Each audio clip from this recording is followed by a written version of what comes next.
Wish I could write as fast as they play. All right. Well, hello and welcome, everyone.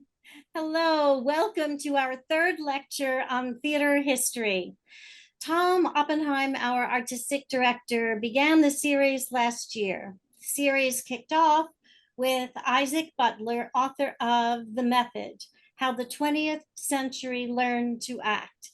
And then we had lectures by Susie Takahashi, who guided us through Asian theater and its profound effect on the American theater.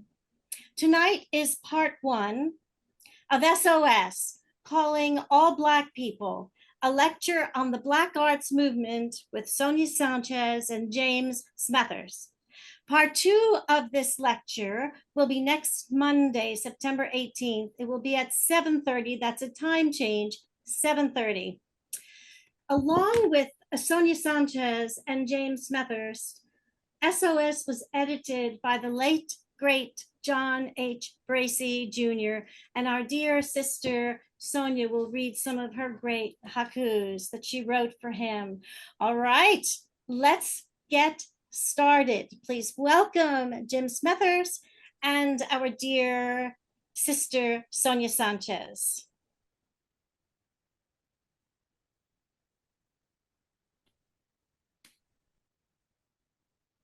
Sonia, do you want to do the haiku? I could do the.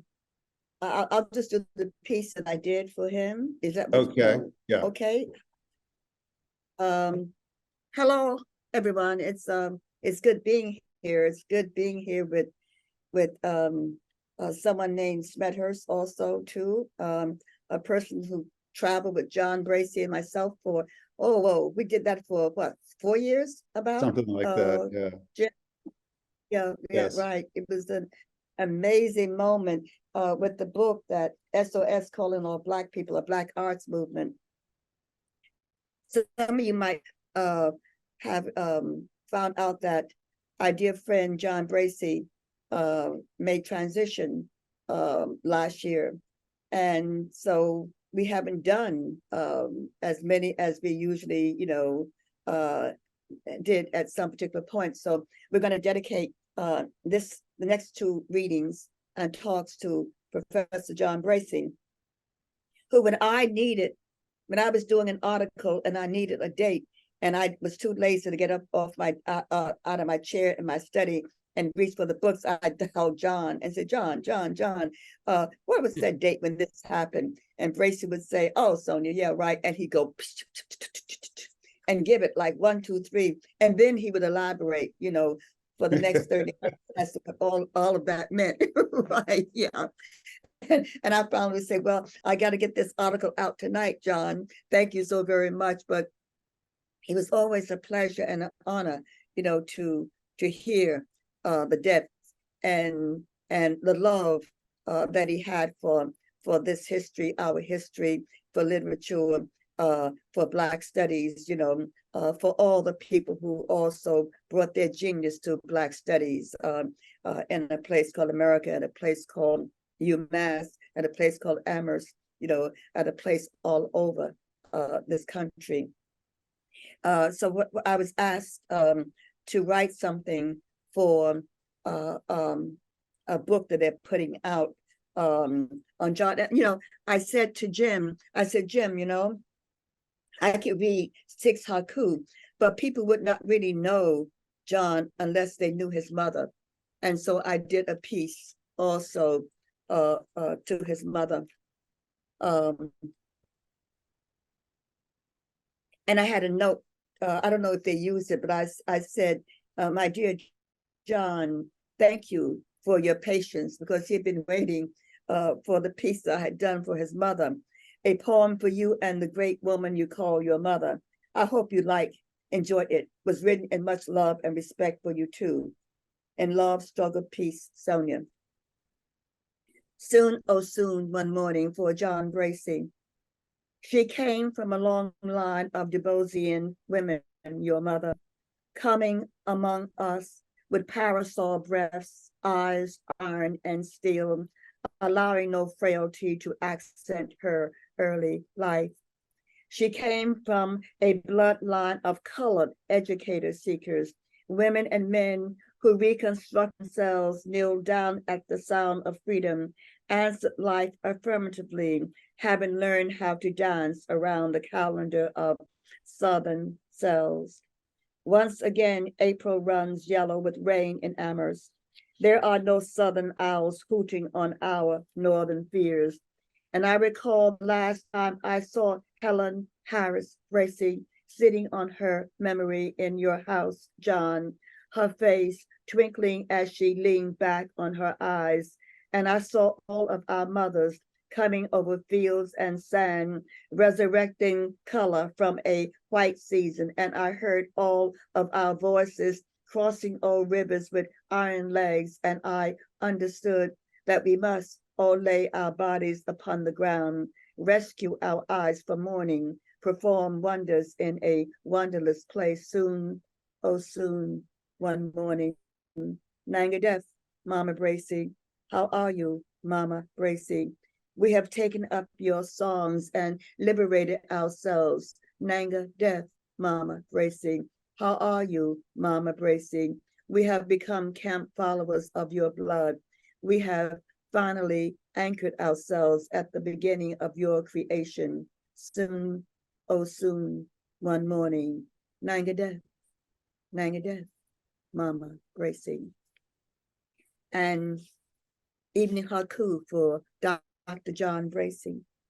One, the morning gathers you in her arms, holds you in black wonder. Remember how you walk your light into every university room. You were motion sailing amid the stars.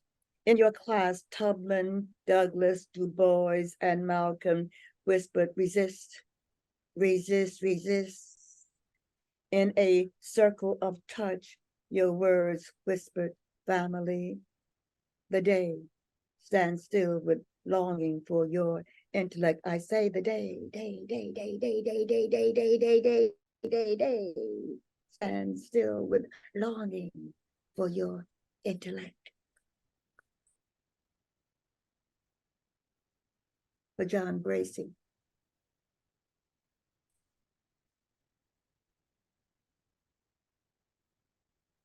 Okay, so this is the point where, John used to make a joke.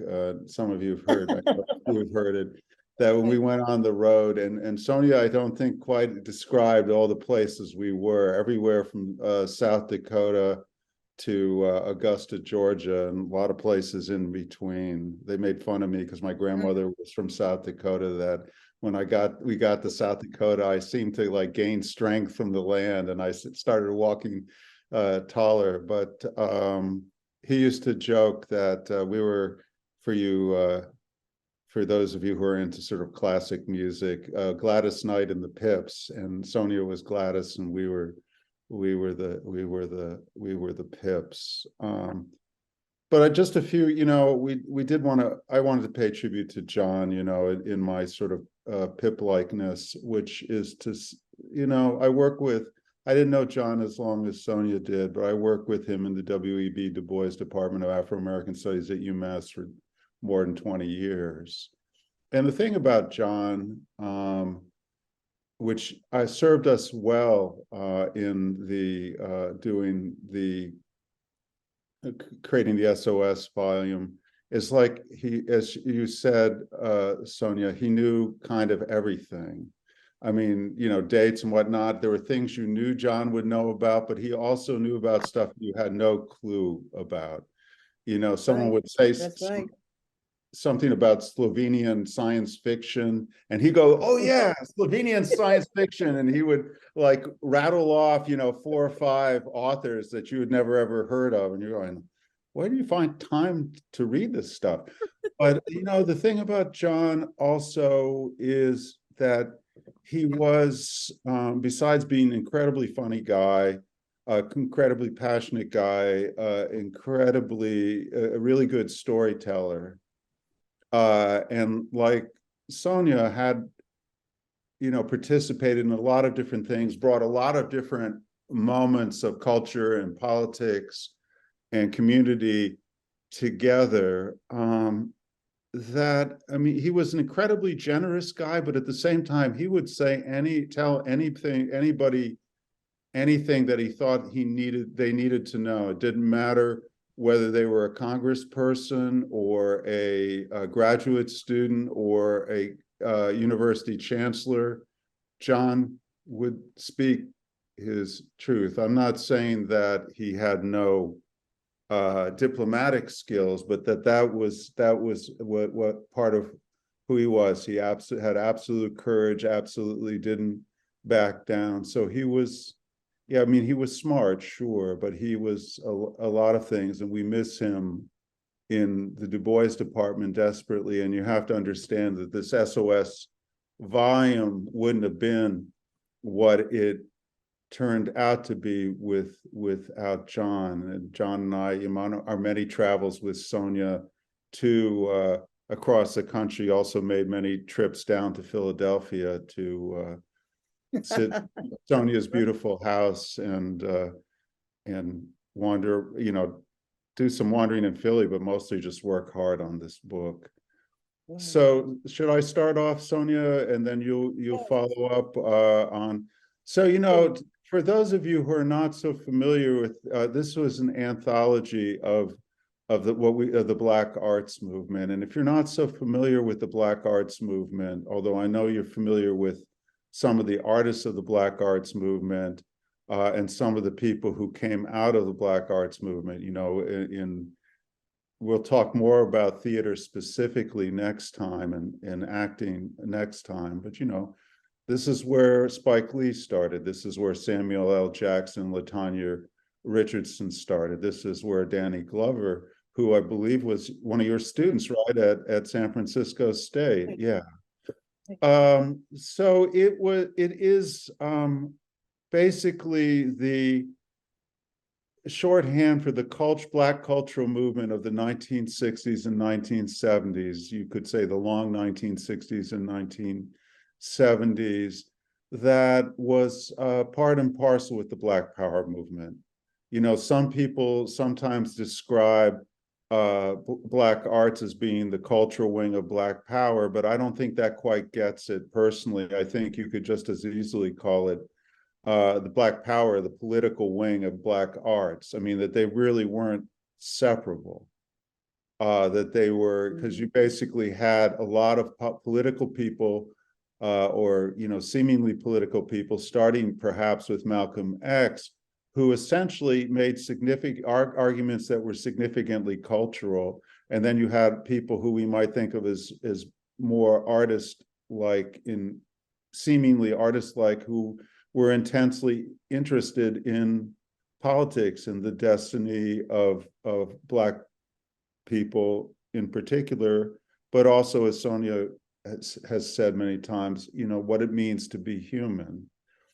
And so it really is this sort of nexus of artists that come out, kind of arise as part of the Black liberation movement generally, and in this period, and they come out of political action, they come out of study groups, they come out of writers' workshops and theaters and galleries and so forth. These spaces that start small but eventually start to coalesce. It's a hard movement to get your head around because, or get your hands around, because it's not like a unified movement in the sense, or there's no Pope of Black arts. There's no chairperson of Black arts or commissar of Black arts. There's nobody who has absolute say over anything, or no organization. It's not like the 1930s and 1940s in Black radical production, where, for better or for worse, the Communist Party was like the kind of 800-pound gorilla of of that time, and people, you know, whether you liked it or didn't like it, had to deal with it. There's no organization like that. There are a lot of organizations. There are a lot of different ideologies out there. What they did agree on, generally speaking, is that Black people were a people or a nation with a culture, with the right to self-determination. And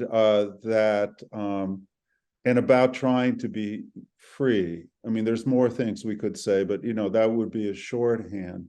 What the nation would look like, what the culture looked like, what constituted a liberated culture, what that was the character of the nation, were subjects to much debate. So there's a way in which you could think about the Black arts movement, like Black Power, which you know, again, isn't really separable, as not being like a completely unified movement, but that but it was more like a conversation, if you will, around shared interests, let's say. But, you know, when I say a conversation, I don't mean people are just talking about stuff or sending each other pictures of their art or whatever. You know, it's a conversation towards an end.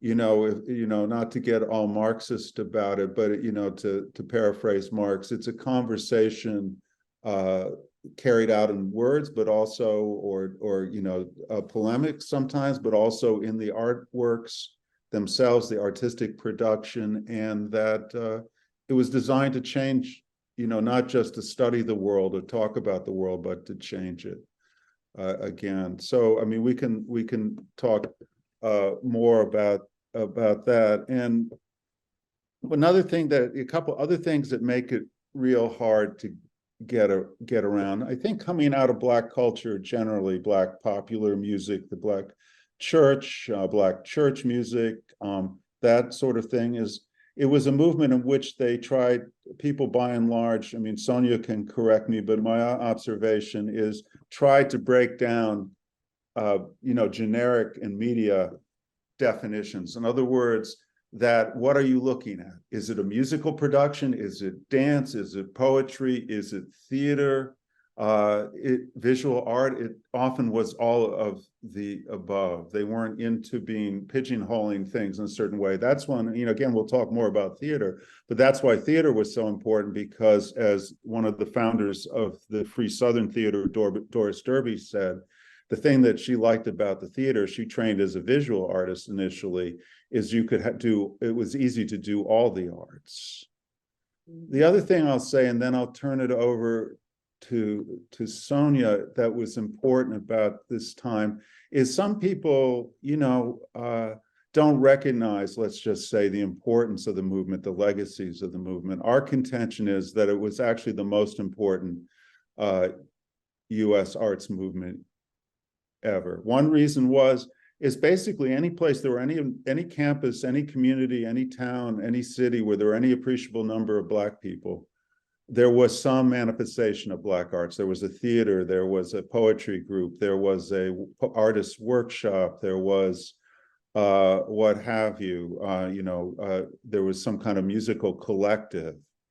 And it was everywhere. That's one of the things why it's hard to get your head around it, because, or define it, because places are different. New Orleans is not New York. New York is not Milwaukee. Milwaukee is not Oakland, and so forth. Oakland isn't Philly. So, you know, different traditions, different demographics in these communities. So the movement manifests itself differently in different places.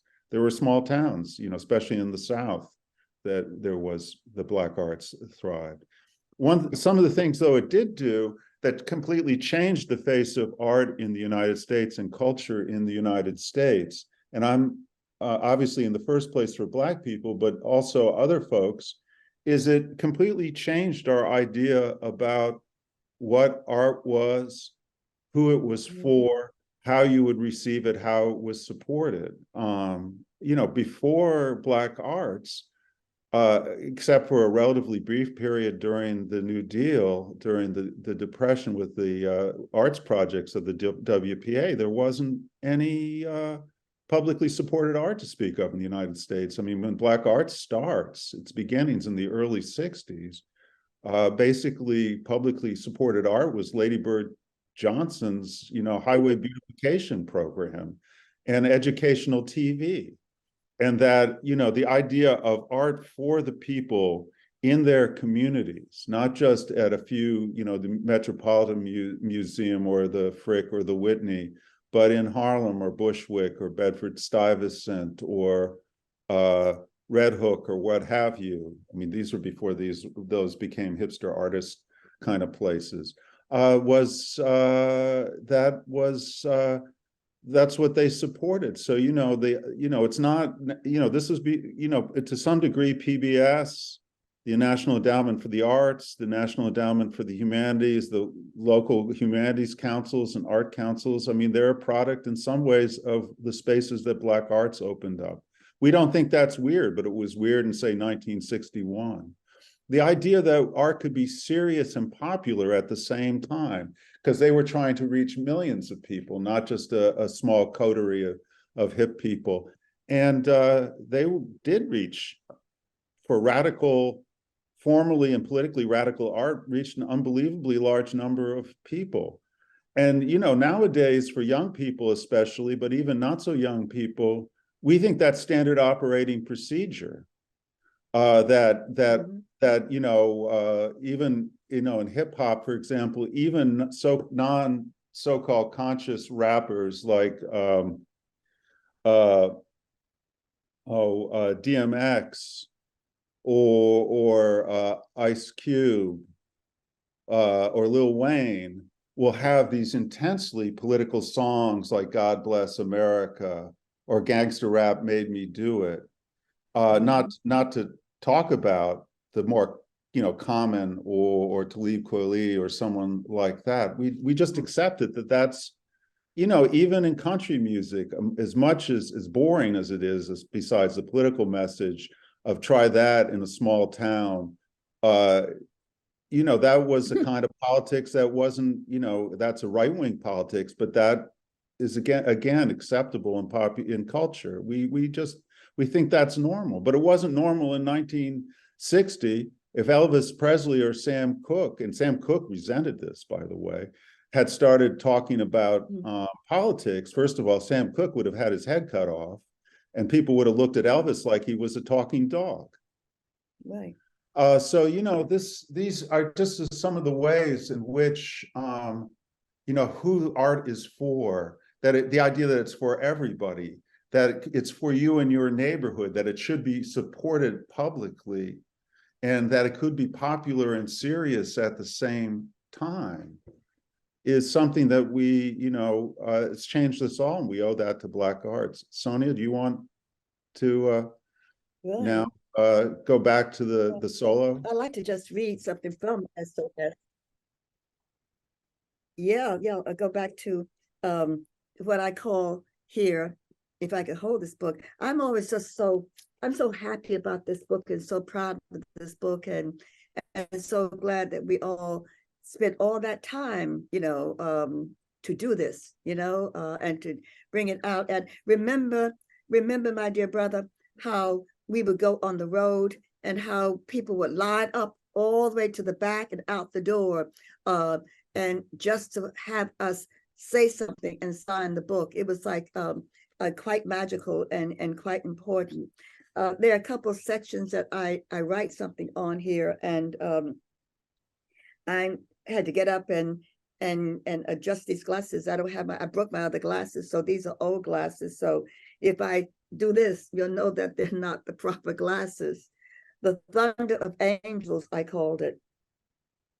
We can say anything that we want to say, but it's the poets, the artists who sing, who soar.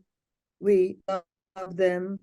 They come to us glittering like silver stones, their words, poems so beautiful and prophetic that we catch them in mid-flight, swallow them whole, their vision, their genius, a gift from the sea, their lives, vibrating words, songs, their ideas, changing the world, shifting the earth until it turned towards justice, peace, and beauty.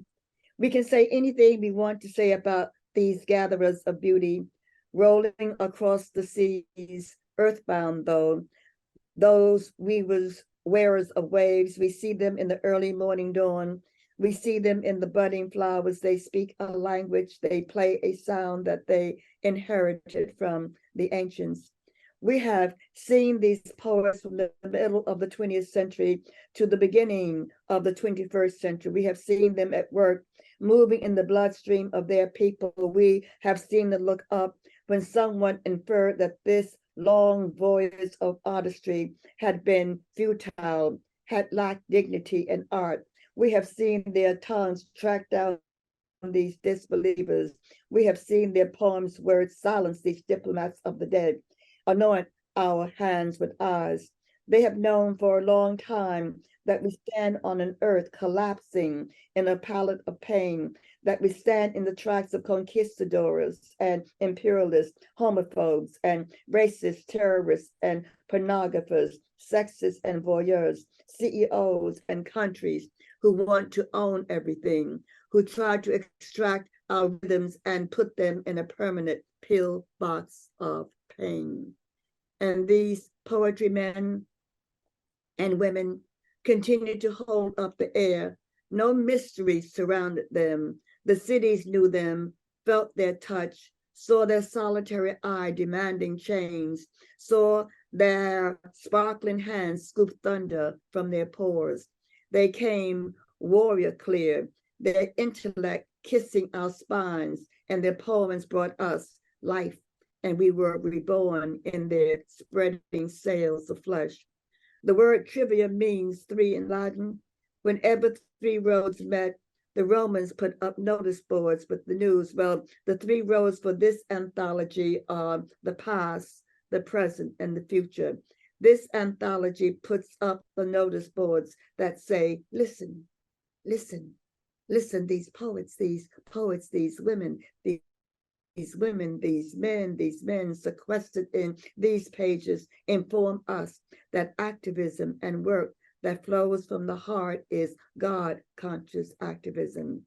There is an ancient Vedic saying, if you want to create a new body, then you must step out of the river of your own memory and see the world as if for the first time.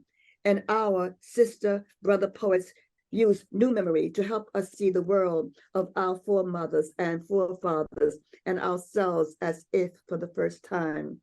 I think all of them must have been born feet first, must have slid out of the darkness of their mother's wombs into the light of their eyes, running on a fast track.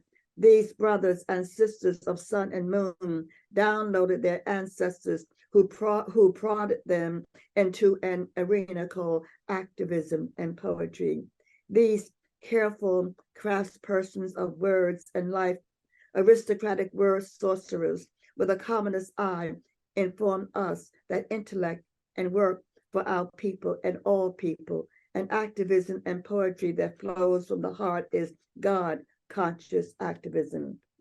And these brothers and sisters, their eyes opening like crystals, worked in America and the world, told us to take God out of the sky and put God in our hearts, our feet, our hands, our eyes, our tongues, and they did.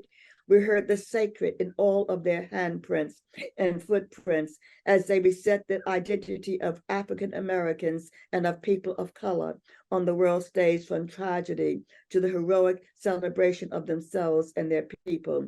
These women and men resurrected the idea of a new activism in poetry and scholarship.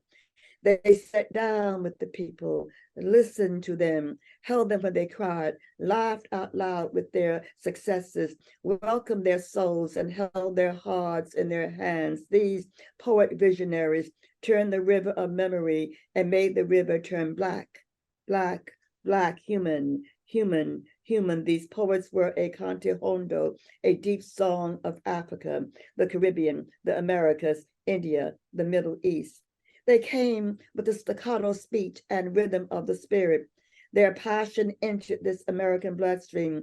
They no longer sang or spoke for themselves. Something began to move through them. We could see it moving between the beat and the unbeat, the noise and the silence, the darkness and the light. A moment where the sounds rose from their throats into our blood, and we became the sheroes and heroes and the healers and leaders. They levitated language and motion and souls, organized, wept, laughed, studied, taught, wrote, till time stood still in the 20th century in America.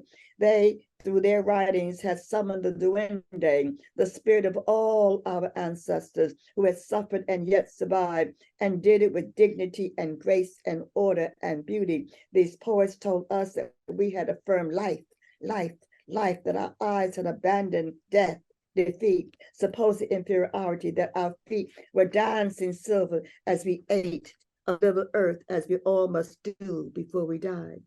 These poets, heavy with the smell of histories and herstories, put their feet on this American spine and bid us look up at their gospel hands, hanging bamboo poems of life, life.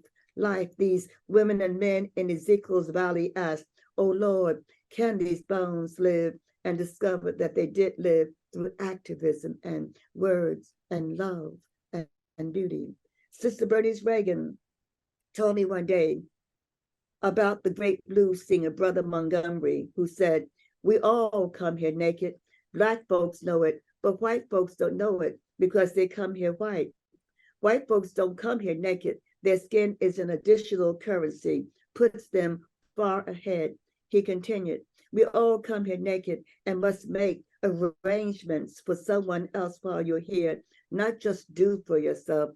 That's what these poets did. They made arrangements for someone else while they were here.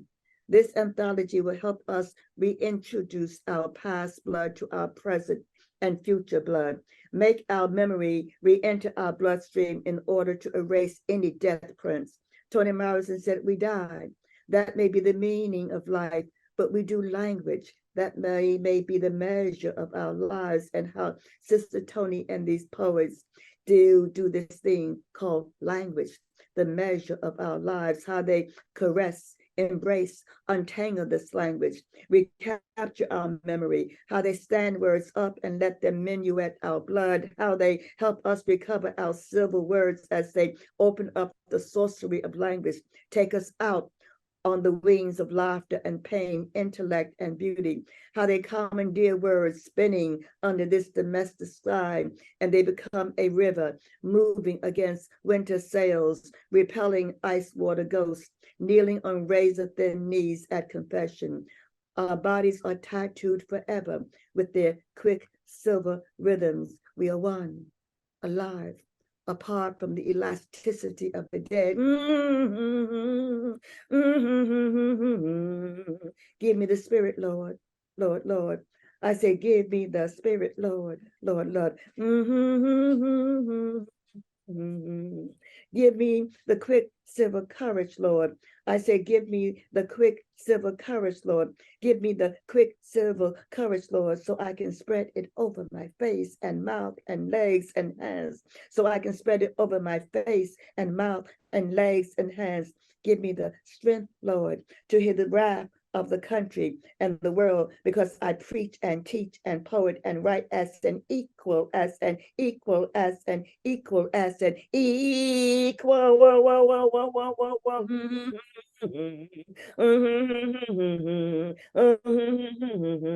Give me the spirit tongue of 1,000 sons. So I say, give me the spirit tongue of 1,000 sons. Give me the spirit tongue of 1,000 sons to warm our hearts, oh Lord, to warm our hearts, oh Lord.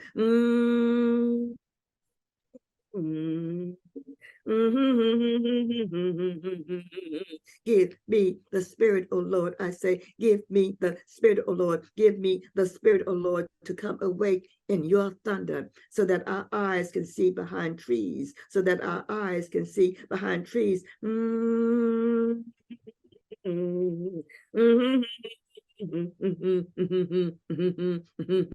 Help us to remember, Lord, are we not more than hunger and music? Are we not more than harlequins and horns and greed? Are we not more than color and drums? Are we not more than anger and dance?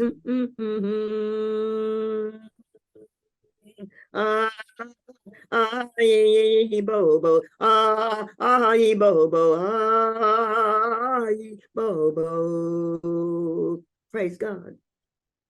Praise God. Praise God for these men and women who walk barefoot across our souls, always with a prayer on their tongues, saying, step inside.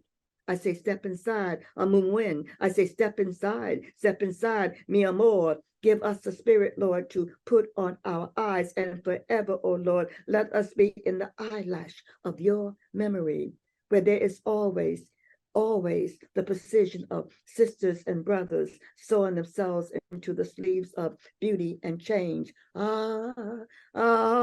bobo, ye bobo, ye bobo. Praise God. Praise God for the thunder of angels, for the thunder, the thunder, the thunder, the thunder, the thunder, the thunder of angels.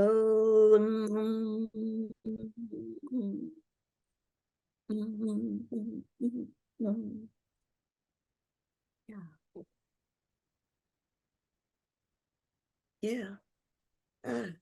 That's why I'm a pip.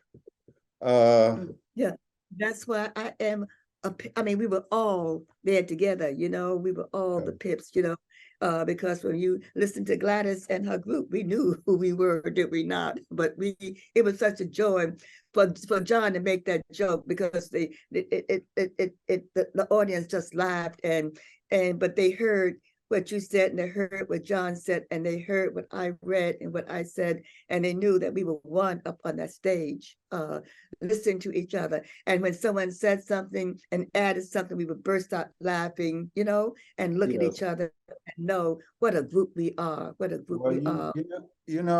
One thing I think I would like to say now, and it's true that John would probably chew me out for trying to speak for him, if he were here, you know, in other words, which is to say some things that John would say if he were here. Because one of the things that he was talking about, what the Black Arts movement did, or what it was, part of its significance had to do with it as an answer to some questions that were posed by Malcolm X and John Coltrane, who we posit. I mean, I don't think we're unique in this, but we're very strongly believe in this as the great presiding spirits of Black arts, because what John would say is that one of the things, you know, well, there are a couple things, there are more than a couple things, but there are two things I want to say about Malcolm X. Is one,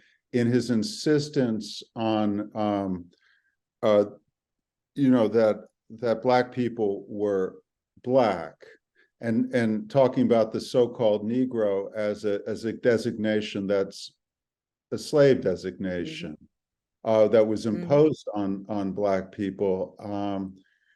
That this was, he would say that he used to, as a younger person, try to get, you know, spend a lot of time writing letters to the editor of newspapers, telling them that they should capitalize Negro. And then he said, after he heard Malcolm X, he says, you can do whatever you want with it. I'm not that anymore. I don't want to be that. And so that Malcolm X was really, I mean, that was one thing, you know, that this notion of Blackness, of a kind of a revolutionary, liberated being for African descended people. I think the other thing which John would sort of talk about, and I think is key, is also that to recognize that Malcolm X was making a political argument that was also a cultural argument. When he would say frequently in his speeches, "Who taught you how to hate yourself?" He was talking about culture. I mean, he wasn't talking about, if I do say so myself, white people on the street saying you're ugly. He was talking about how you, in culture, in school, in television, what have you, how you do that is, Sure. and so he was talking about that you need some other kind of counterculture, or if you will, or to regain a certain kind of culture to contend with that. The other person, of course, is John Coltrane. And John would say that, you know, listening to Coltrane, the later Coltrane, you heard a little bit of that as we came in. You know, one of the things that Coltrane, I mean, he did two things, right? One thing he showed is that you could take my favorite things, the stuff about the, you know, the Austrians and children and, you know, going into the mountains and so forth, and basically take that apart, take the Western popular tradition and the classical tradition apart and reassemble it, or not reassemble it, replace it with something beautiful, something revolutionary, something in a sense that was Black. The other thing that Coltrane did was a kind of how you might call, what you might call, was later called, although that was a French concept, but a third world consciousness, but what they would have called back in the day after the Afro-Asian Conference of 1955 in Indonesia, a Bandung jazz. In other words, that he, like other jazz people, but much even more radically, looked outside of Europe to India, to Africa, to South Asia, to East Asia, to Africa, to put together a music that was different. So, you know, that they, in a sense, were proposing some idea of revolutionary Blackness. But as John would say, the problem was that Malcolm X was dead by 1965. Coltrane only lived a few more years. So by the time the movement, you know, by the time you get to that point where the movement is about to start, what is the content of Blackness? As John would say, you know, it was a lot funnier when John said it than when I say it. He says that there wasn't a correspondence course you could take, you know, 12 steps to understand Blackness. He would say that you know, okay, so I don't want to be a Negro anymore. I want to be Black, but or I don't want to think of myself in that kind of way. But what does that mean? What is the content? What might the content be? And that in some ways, what the Black Arts movement was in different genres and mashing up different genres. So, you know, what was a Sun Ra concert? I mean, God only knows, in terms of dance, poetry, like visual art, music of every kind of that you can imagine. Right. That in a sense, it began to answer this question. You know, I don't know if you want it to be fancy, you know, ontologically or existentially or, you know, concretely, what, you know, what does it mean to be Black? Which then by extension is, what does it mean to be human?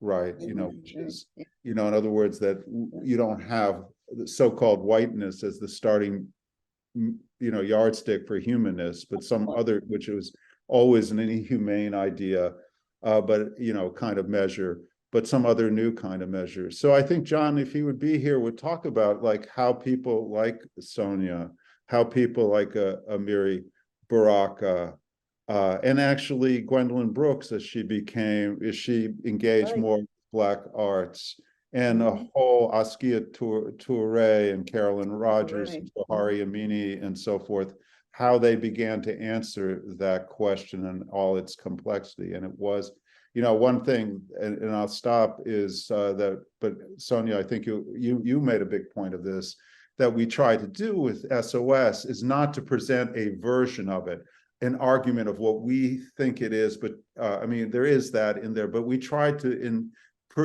you know, show it in all its contradictions, all its complexities, some of which you might not like too much.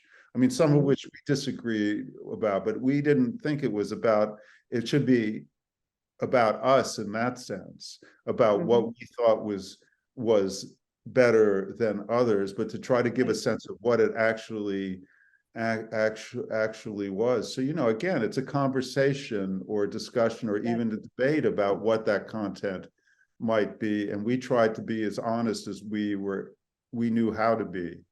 in doing so that, which true. is one reason why the book is so long. It was a lot Right. longer when we started, It though, was wasn't it, really Sonia? dumb how long it was, and the press went, "Whoa, hold it," not quite, right?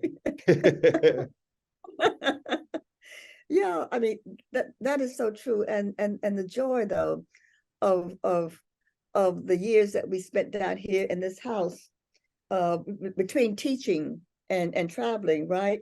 And we came in and we saw the book shape up, right? I remember at some point when we finished it, right? The looks that we gave each other, we knew it was good. We knew it was important, right? We knew that we had to do it because I remember, I don't know if you remember, at Asala, they were always calling on us to get up and talk about the Black arts, right? And I kept saying, we need a book. We need a book. I mean, Black Fire was the book in 68. Nothing since then. And I remember we did our panel and people gave us a standing ovation and stamped their feet, whatever. And I stood up and I said, don't leave. I said, help me persuade these two men here on this stage with me.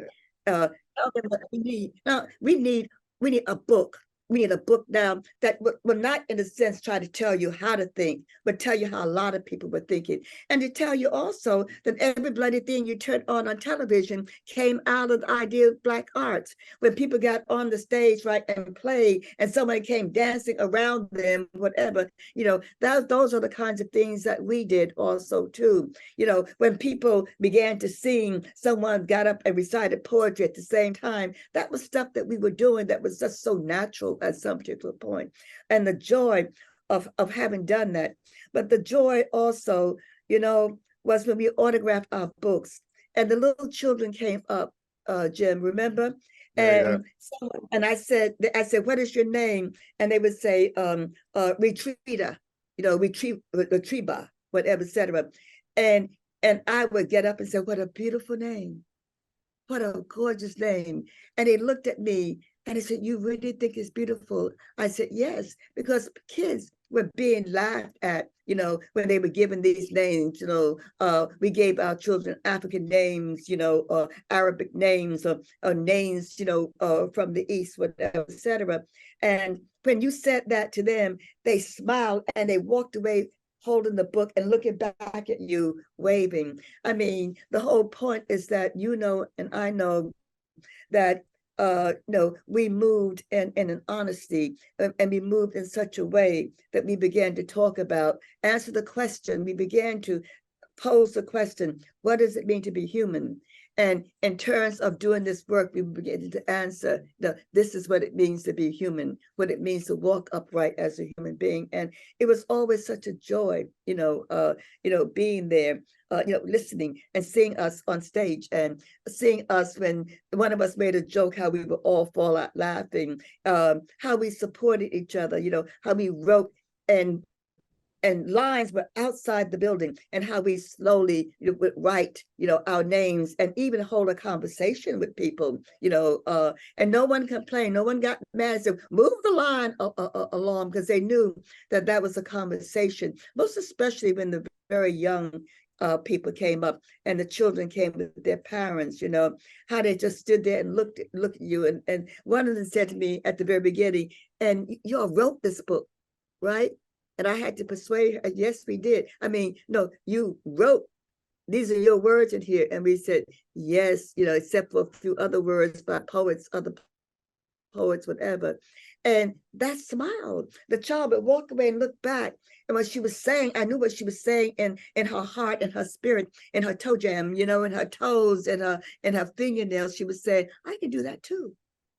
Right, I know I can do that also too. And that was that other message that went out, amongst, especially the very young, and especially the university students who had never seen anything like this before. And I remember we were on the road maybe for a couple of months, and the book came in looking like this, and my book is really rough. And I said, well, what did you do to your book? She said, I passed it around to all the students there at my school. and you realize, that's what we used to do also too. And here we were with something that was that important, and so beautiful. This idea of having a discussion, presenting words, presenting plays, telling people that people like Shirley Graham Du Bois wrote plays. You talk about women writing plays. Women wrote plays all the way back there. In the early 20th century, also too. Somewhere and some plays were about abortion. About said, I won't get married if you can't protect my children because you're not a protector of children. I mean, all these things happen at some particular point, and it was such a joy to be a part of it. Right. And I think that was very much, a part of the movement too.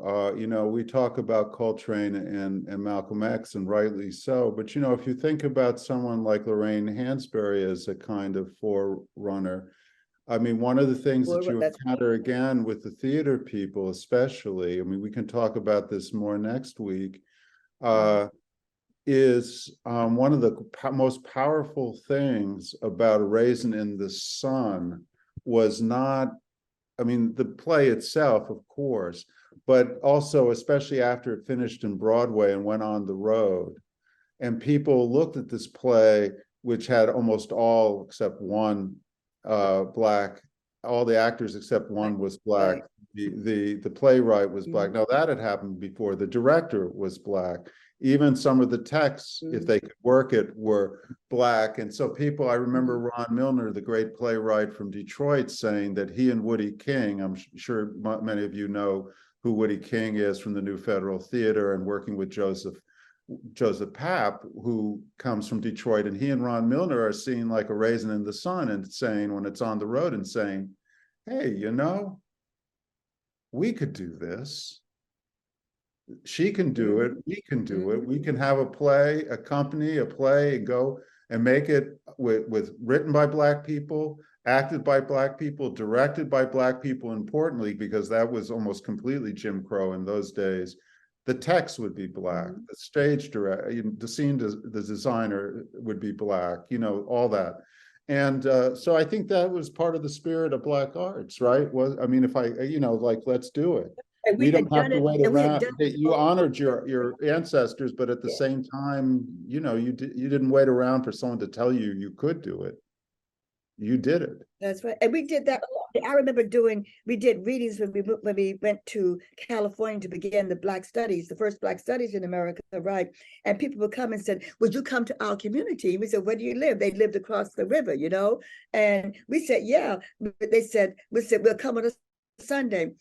What was so funny about it is that we got up very early, piled in cars, right? And we got over there to the Black neighborhoods, and we got there at 8 o'clock in the morning, right? With drums and horns, whatever. And I remember a brother came out and said, whoa, oh, you all came, right? He said, well, you get to come back about 11:30, 12 o'clock. It's Sunday, right? It was so funny, right? And then we were like, oh, we're coming to do the plays, we're coming to do the music, we're coming to do the dance, rah, rah, rah, whatever. And we kind of looked at each other and said, we got it. We understand now and we came back, at 11:30 and began all over again. And they were outside, brought their chairs out, and they listened to us. And, they literally gave us standing ovations. And we knew that what we were doing was correct, was informative, it would change people. It's just like one of the first things we did when Baraka Billings and all these people were there, Marvin X, we did it. They set up a thing in a basement, and they brought all these young people. And down in the front row were all these young Black men, right? And we started getting up, throwing poetry, words at each other, and just like falling down, like so happy. And someone said out loud, what are they doing up there? Right. And the other voice said right down the line, they reading poetry. Oh, I thought they were going to sing or something.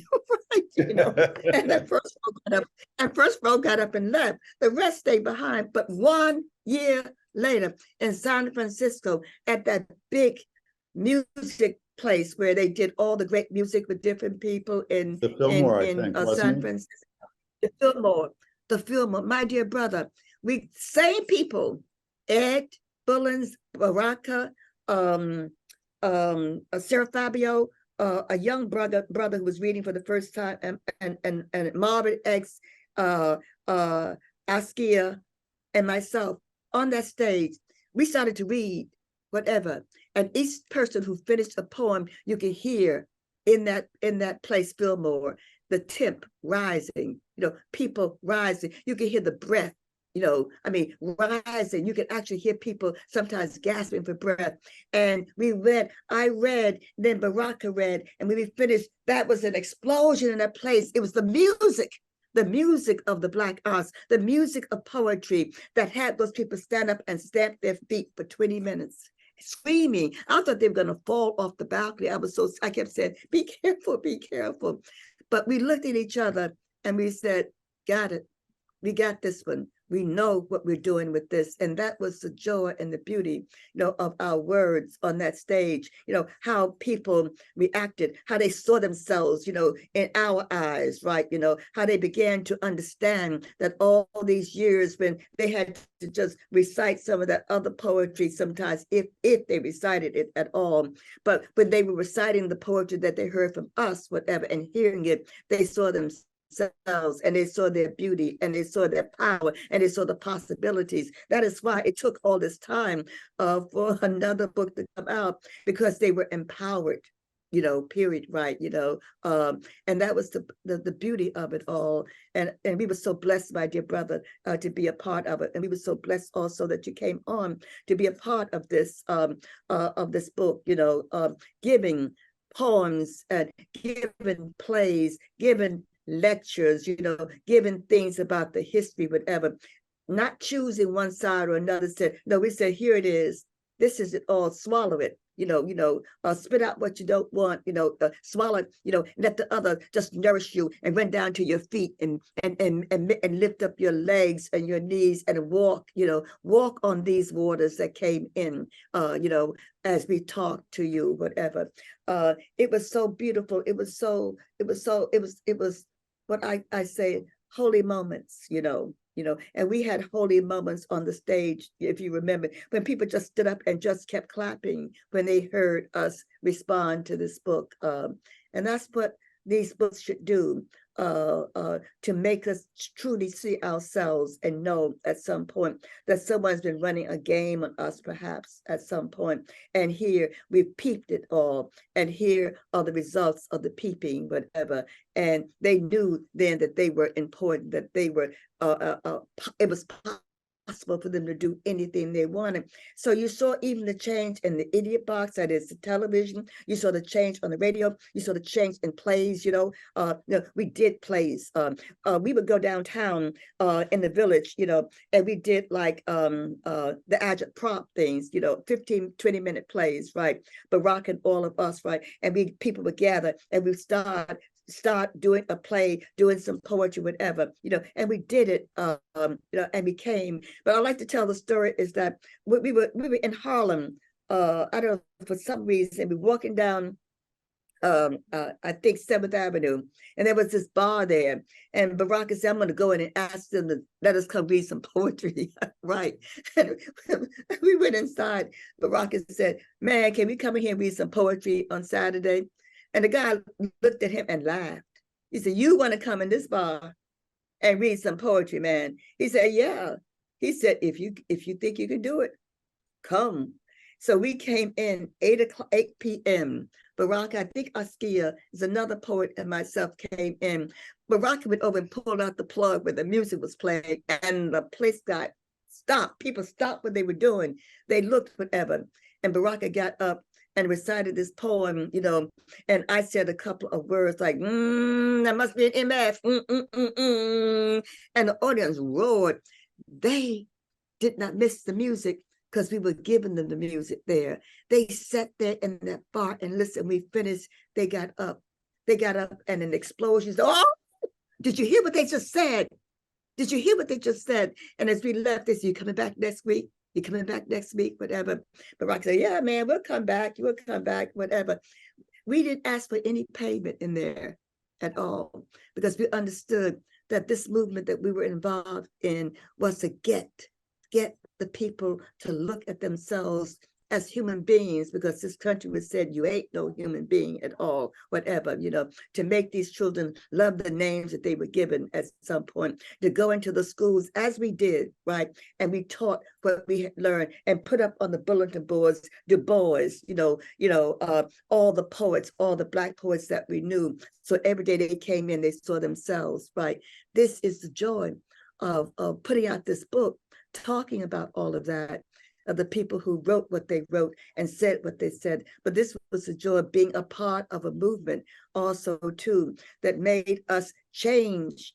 I got a call to go in to be on that show with that big bird, whatever. Sesame Street. Yeah.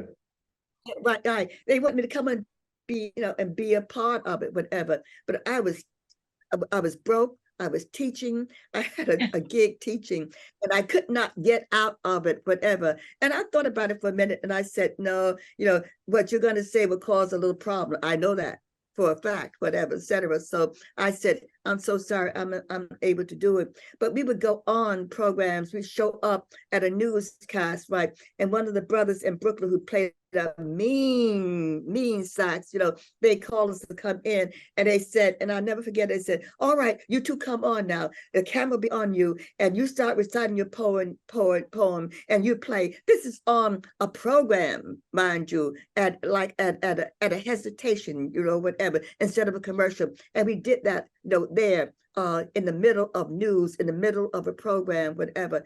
We tried to be every place with our words and our songs and our poetry and our words that said, you're a human being.